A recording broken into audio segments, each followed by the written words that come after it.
So finally, now we can do some Riemannian geometry. Previously, what we did was differential geometry. There was nothing really Riemannian about it.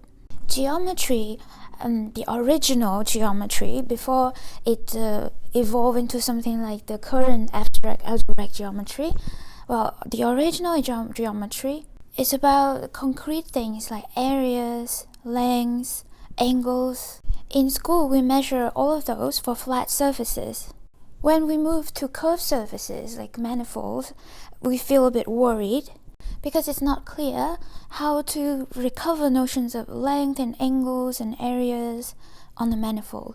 Now, the Riemannian metric is gonna give us one way to do so. Let's say we have a manifold, a smooth manifold M.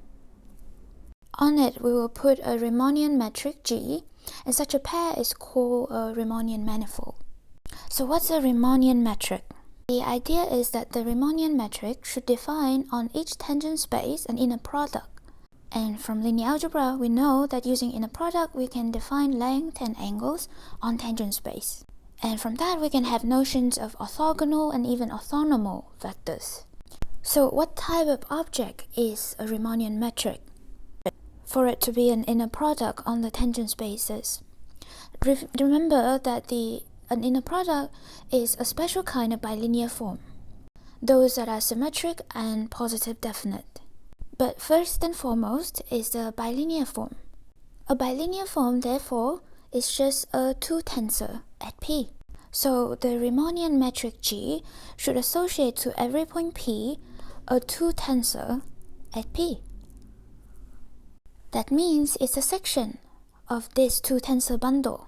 Remember, we have a name for that. That's a tensor field. So G is a 2 tensor field such that at each point P, G gives an inner product, i.e. a symmetric, positive, definite bilinear form. Again, a manifold, a smooth manifold with a Riemannian metric is called a Riemannian manifold.